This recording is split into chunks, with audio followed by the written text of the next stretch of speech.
2008 Glenfiddich Vintage. This is always one. This is one of the highlights of the year for us to invite a guest like yourself along to help me choose the Glenfiddich Vintage for 2008. Now, we've just come from Warehouse 8, where you've actually seen the casks. You've had a look at the whisky in the warehouse there.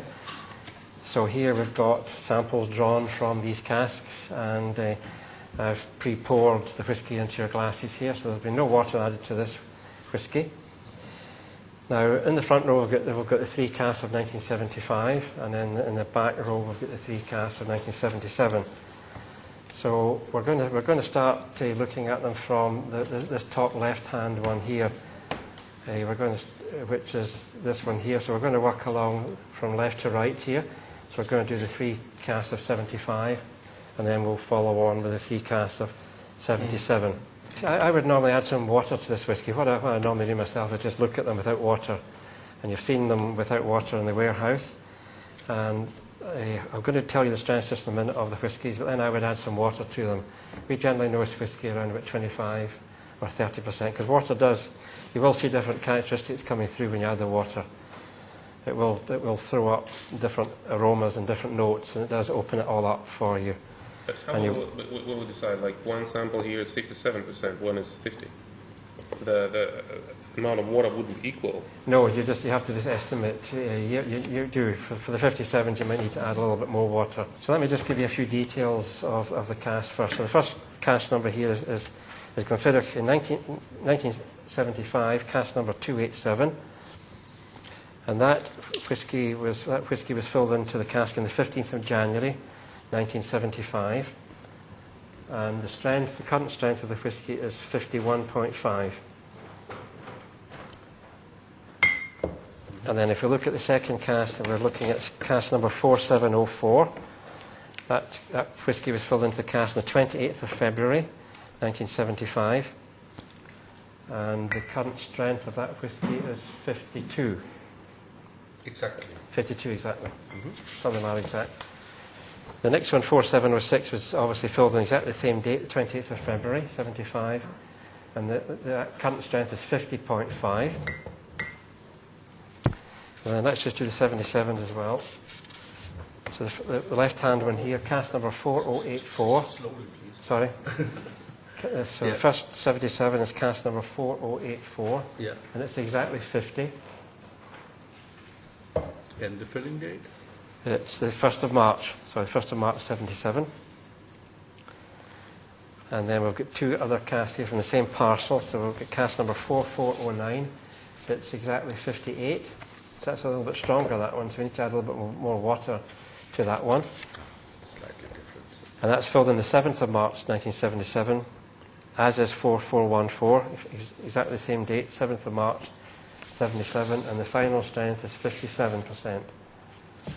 So let's look at the first 3 75s. Let's just take maybe 15 minutes, half an hour, doesn't matter. We'll get plenty of time just to look at them quietly, just take a few notes on them, and then maybe we'll just go around the table and just get our comments on them, which we'll see if we've got any preferences on the 75, and see if we can maybe reach a consensus on at least on maybe one cask from 75.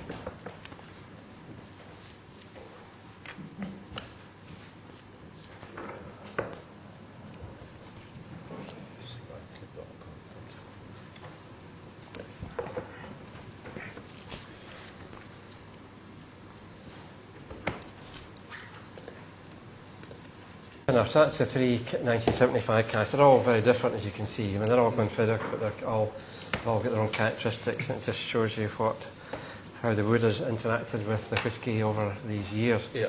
So we've got 3 very different sort of whiskies here. So maybe we should just go around the table and just get some comments from you, just see if we can reach any sort of kind of consensus even on these ones. Do we have a kind of favourite? Before we move on to do the 77. So let's start with yourself.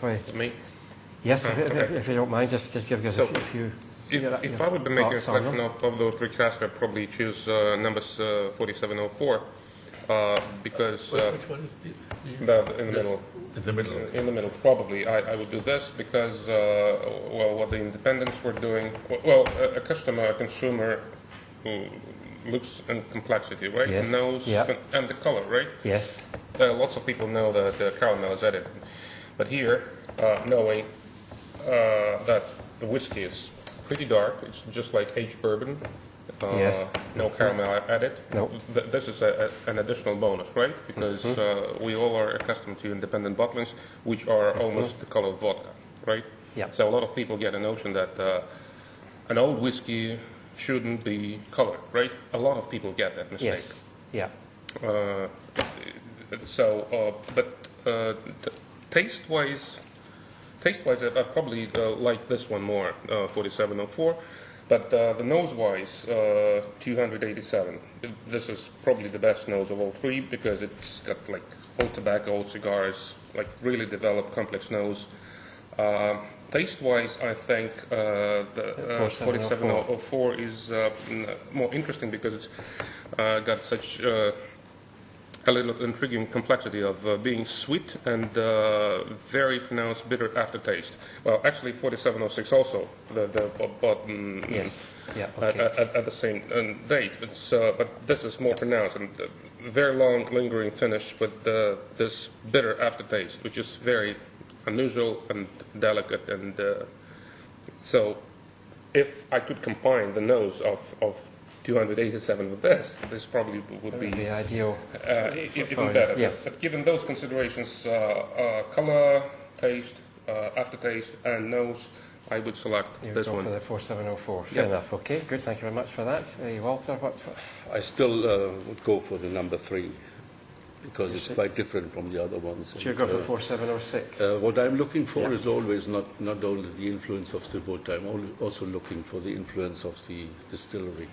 Yes. And I think this is more developed in the third one. I mean, you can, for me, Glenfiddich has a fruitiness. Yes. And I'm looking for the fruitiness in the first two, and I cannot find it. No. Because it's overwhelmed by the sherry. Sherry wood, okay. The sherry, of course, is beautiful. It's nice, and I agree totally with you. I found butterscotch, and I found in the nose, and fudge, caramel, crème brûlée, and dried bananas and things, which, it's beautiful. It's okay, and for me, it's the first two are beautiful after dinner drinks. But when I think we should find a little bit of Glenfiddich in it, I still would go for the number 3. Okay, fair enough. And that's tradition. Jimmy? I found very similar comments to the nose on 287 that Erkin offered. I love the nose of this particular batch.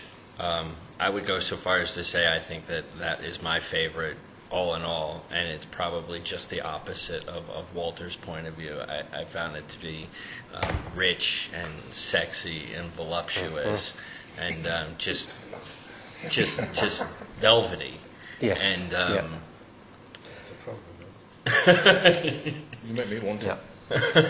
so I would say that for me, 287 and 4704 are my two favorites, and they're jockeying for position. I like the uniqueness of 287. Yeah, okay. Good, thank you. The uniqueness. Gavin? I thought that 287 was let down by a very bitter finish. Yes. I thought the finish was extremely bitter and unbalanced, and so that immediately made me was my impression put that as to well, one side and concentrate between the other two. And I came out very, very close, but I came out with 4706, the third one. I agree with Walter. It's got that fruitiness that you associate with the distillery character. I liked the nose of the first one. I thought 287, the nose was beautiful. Nice, rich molasses, some really good stuff happening on the nose, but I couldn't get past the aftertaste and past the finish. Yeah. Very close between the other two, but I would just go for 4706 because of that nice, fruity, all-round kind of character. Fair enough.